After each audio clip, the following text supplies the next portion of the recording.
Hey y'all, happy spring. It's that time of year when people are making job and career changes and transitions, and as a result, there's a high degree of likelihood you may need to interview. And so I want to just share some best practices and recommendations for making sure that you ace your interview. And for those of you who may not actually be interviewing, these are great recommendations also just for those of you in client services activities where you might be meeting with new clients, needing to make sure that you are really well prepared to go into those type of interactions. When we think about interviewing for a job, it's really corporate dating. You are getting to know the company that you are interviewing with. They're working to determine if you're a good fit for their business, if they want you to be a part of their team and their culture. But on the flip side, you also need to be making sure that you like that company and that you want to be a part of that organization, and that you enjoy the team members that you're going to be working with, and that you're excited about the work that you're going to be doing. Because if it's only a fit in one direction, that's not going to be a successful long-term outcome. So some things to think about as you are preparing for an interview and working to evaluate to determine if a position is the right fit. All right, so you've applied for a position and they have asked you to now begin interviewing. First step is likely a phone screen or maybe even a video conference call. If that's the case, make sure that you have researched the company, you have looked up the people that are on the interview on LinkedIn, Google them, try to understand the backgrounds. Make sure you thoroughly research the organization, what's going on, any updates in the news pertaining to that organization, and you feel confident about the position that you're interviewing for, and you've outlined and written out your questions that you might have relating to that role. The other thing I really like to do is take a look at the job description and kind of bump it up against your resume so that you can see what, based on your experiences, can you call out that would be relevant in particular to the position that they're interviewing for, so that it's fresh in your mind and you're not kind of struggling for responses or answers when they might ask questions, which of course they're going to. First initial phone screens, I've conducted so many of these, the bar on them is lower, right? The initial determination is, okay, we've looked at your resume, we think you might be qualified just at a bare minimum level for this position. And so now let's see if you actually match the information that's on your resume and you can communicate in an effective manner that could resonate with the organization. And so the individuals doing the phone screens oftentimes are not necessarily the hiring manager. They might be a recruiter within the organization, or someone else that is doing an initial first pass. And that individual's job is really to validate that, yes, you've done these activities, you can speak intelligently and coherently, you can represent yourself well, and you are excited about the position, and you've got really good questions which are intriguing to that individual who is doing the interview to make them think, okay, we want to learn more about this person. We want to pass them off to the hiring manager, to the team that they're going to be a part of, so that they can continue through our process. So the big reason why I see people fail in the phone screen portion of an interview is they get on the phone or on a Zoom call and they are just asleep, basically. There's no excitement, there's no energy, there's no enthusiasm for the position that they're interviewing for. And that is a number one red flag for an interviewer, that, wow, this person isn't excited for this job. They're not going to exhibit any enthusiasm. Wow, this is their best. This is their date behavior. It doesn't get better from here. I think that's really good advice. Is date behavior is typically the best behavior you're going to get. And if you're not seeing what you need in an interview from a candidate, then they're not going to elect to move forward. And so, that's a good rule of thumb even for interviewers. Keep that in mind when you're interacting with individuals. How are they showing up in those first interactions tells you everything that you need to know at a first pass. So For those of you that are going through a phone screen or going through a video conference call, keep your energy levels up. This doesn't mean you need to be a complete bubbly Texas cheerleader. I've been there.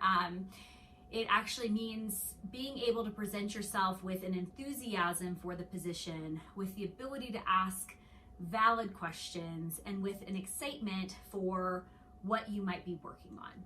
Now, if your interviewer doesn't match with the same level of excitement for the position and they're pretty flat, well, that's a good cue for you that, wow, okay, maybe this isn't going to be an organization that I want to be a part of. If my interviewer can't be excited to talk with me about the role, then what does that tell me?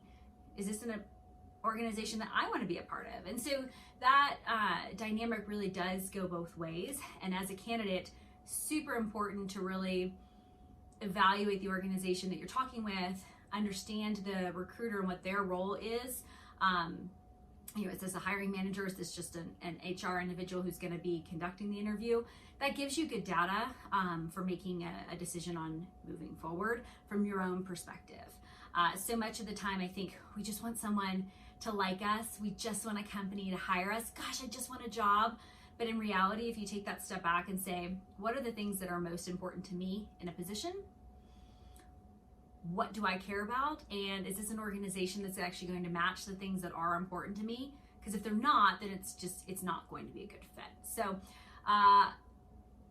really make sure you're prepared, you're excited, you've got good questions, and you're ready to present your skills and capabilities articulately. All right, congratulations. You've made it through the initial phone screen or video meeting, and the organization you're interviewing with is looking forward to having you join them in person. That's a good thing, because when you're interviewing candidates, you're likely talking with a lot of individuals, and you're working to refine the candidate pool down to really your top candidates. And for specific positions, organizations don't want to attribute and put forth all of their leadership's time to conduct interviews. They really only want to do that for candidates that they think are a high degree of conversion, who they think would be a great fit, who they would like to interact with, because it's expensive for them to dedicate the time necessary to have their leadership actually participate in interviews. So if you've made it to this round, congratulations. That's a great place to be. This is where you really get to let your personality and your enthusiasm for the position show. And where you really also get to meet and understand the dynamic of the people that you're going to be working with, the culture of the organization, what the offices might look like. Those are all critical things to kind of have running in the back of your mind as you're looking to make a determination. So the best way to be ready for an in-person interview is, first of all, just to be prepared. Double, triple check the time of the interview, the location of the interview. Look at what traffic's going to take for you to get from where you currently are to that location. I've had interviews across the country, and I've actually had to fly in for them.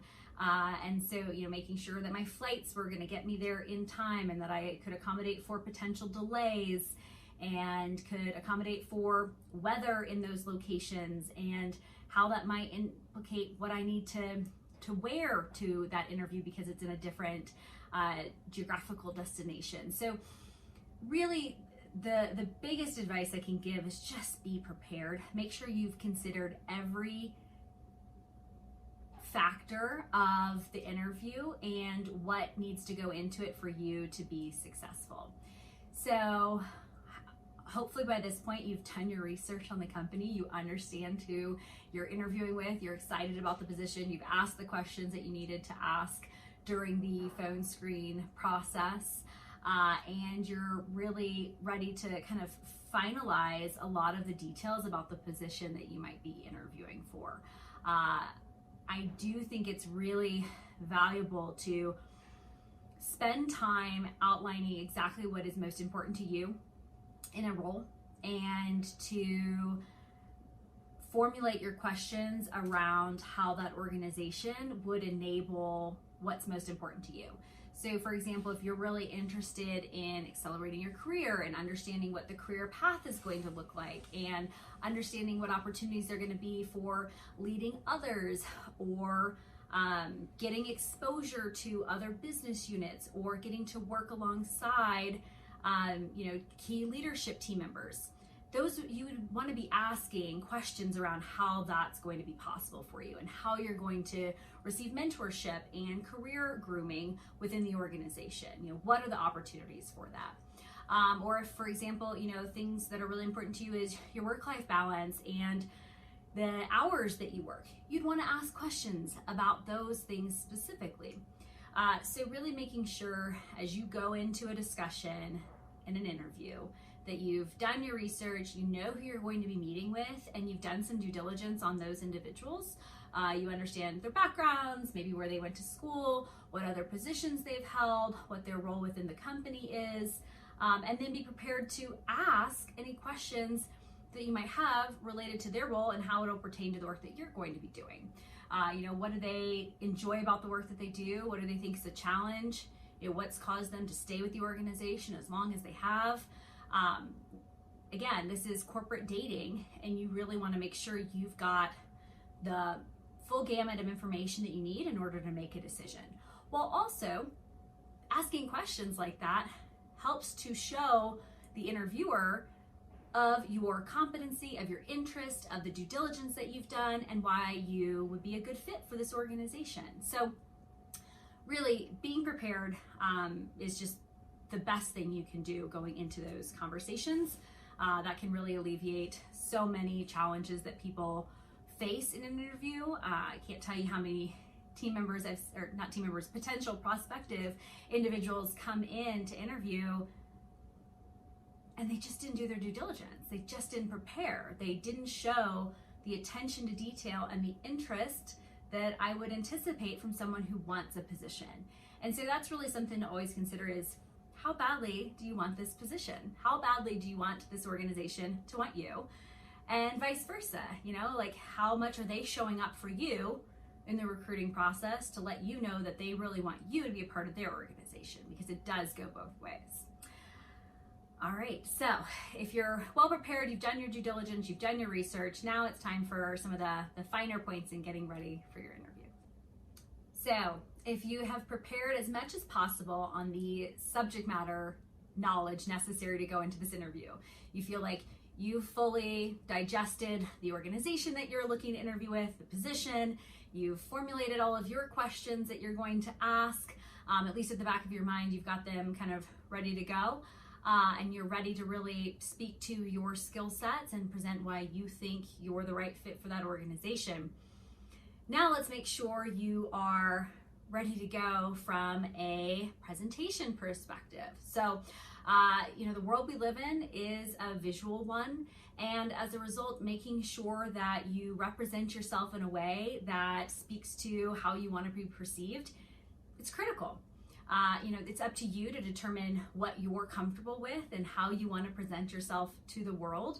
That said, one of my favorite designers, Tom Ford, says dressing well is a form of good manners. And I tend to agree. It's the ability to say, I respect the people I'm interacting with, to show that I put in the effort necessary to present my best version of myself.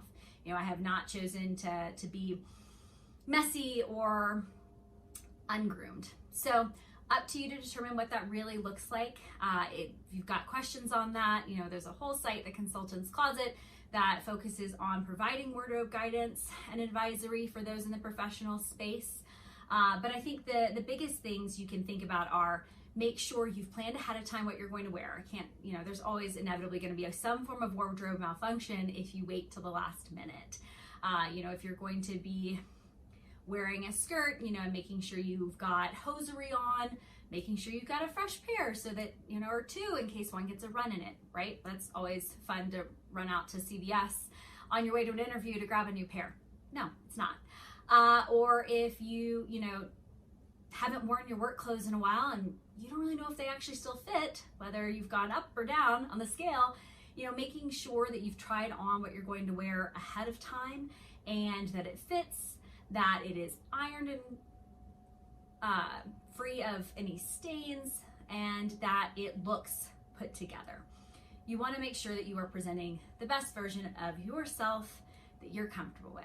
So, if that means, hey, I might need a haircut, or I need to make sure I've, shaved, or I've done whatever it might be to present what you feel most confident presenting yourself as, do that and give yourself enough time ahead of time to do a run through, try on what you're going to wear, look in the mirror, feel good in it, make sure you can breathe, make sure you can talk, make sure you can move.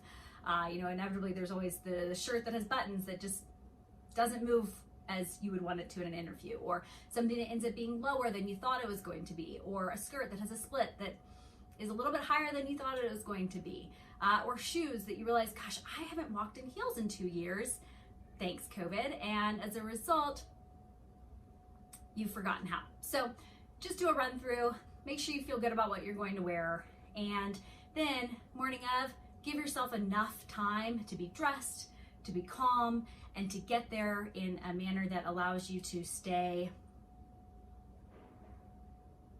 composed.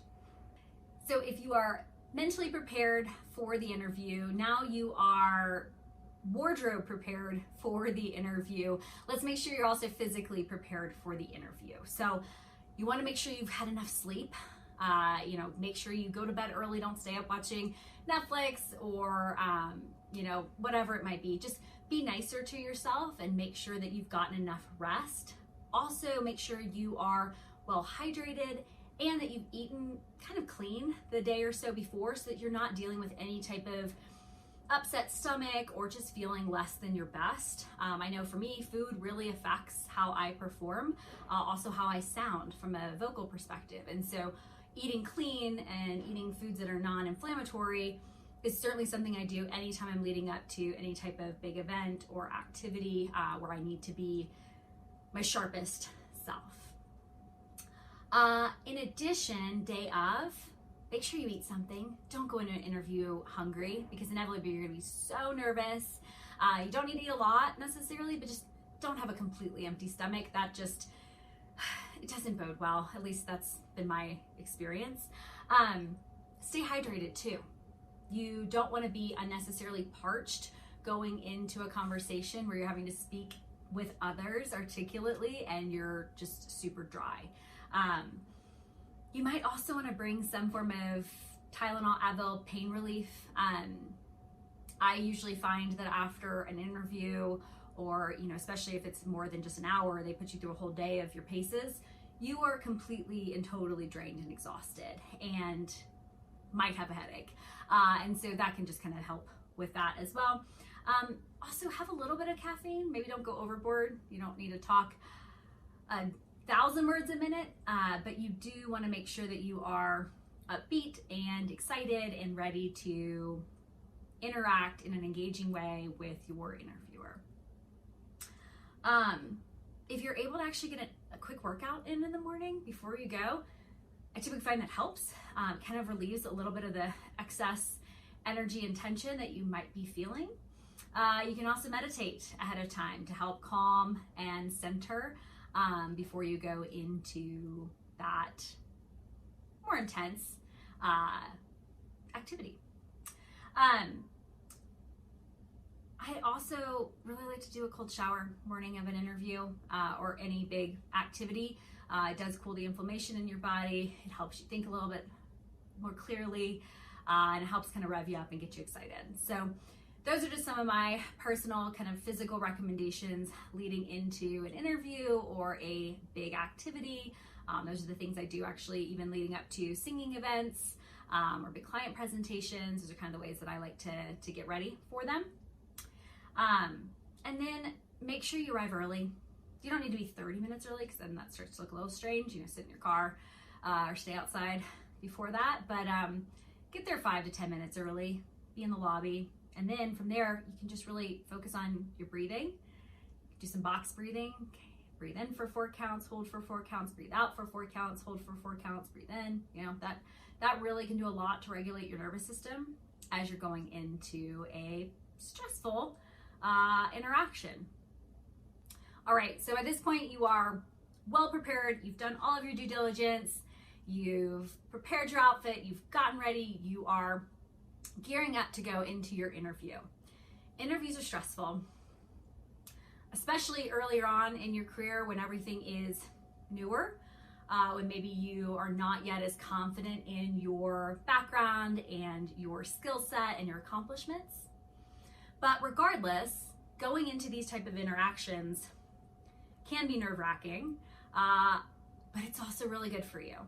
It is incredibly good for you to go through the process of having to A, be prepared, B, put yourself together, and C, be able to show up and articulate your skill set, even if you don't get the job. The ability to think enough of yourself, to put yourself out there and to try something new does a tremendous amount for your personal self-esteem and confidence. And so with that, if you've put in place and done all of the hard work leading up to the interview to be as prepared as possible, it's now time to enjoy it. It's now time to recognize and realize that you will get the jobs that are meant for you. You will get the interactions that you need to have. And if the position isn't for you, then you won't land it. And that is perfectly okay. There'll be something else for you that is going to be better suited to you and what you want to be doing and accomplishing. So if you take that mindset and you recognize, okay, I've done my best. Now all I have to do is just show up and be engaged and excited and interact with authenticity with my interviewers. That's all I can do. At this point, it's out of my hands. First of all, that will go a very long way towards calming you down as you go into those interactions. And secondly, it will make sure that you actually get the jobs that are for you. And you will not either land or choose the positions that aren't. When we get really clear on what's important to us and what we want, those things become a lot easier to realize and make happen. So I'm very excited for you to go through the interview process. I hope this has been helpful as you prepare for upcoming interviews and career transitions. But then also, I hope that this is helpful as you even prepare for public speaking activities and different performances that you might be participating in. These are the things that I use all the time that I have found to be exceedingly supportive and helpful. All right, you're done. You made it through the interview. Now it's time to go celebrate. Regardless of whether the interview went well or not, go take care of yourself. Go have a meal, go do something fun, go kind of just decompress. It's a good opportunity then to be able to actually just kind of think through what went really well in your interview, what maybe you would want to do differently in another interview, because that's going to allow you to improve for future interviews, right? You know, whether you continue to work for organizations, inevitably there's going to be many opportunities to interview. And even if you go out on your own, there's going to be other opportunities to be interviewing, whether that be looking to, solicit fundraising from investors, or preparing for big presentations, or prepping to, give a huge public speaking opportunity, right? There's inevitably going to continue to be opportunities for public speaking and engagement, whether that be in an interview process or a client meeting, etc. And so getting comfortable with what your kind of process is for how you get ready and then how you decompress afterwards is great. In addition, you might want to just call a friend or a family member to decompress and discuss. Let them know how it went, talk with them, share. Those are kind of big things to go through that it's nice to have someone else to be able to chat with about if you have the opportunity to. You can even just talk with your dog, right? Like my dog's right here at my feet. He hears everything, and I had to decompress with him. In addition, make sure you write thank you notes. Not something a lot of people do today, but it is something that is incredibly powerful from just a general pleasantry perspective.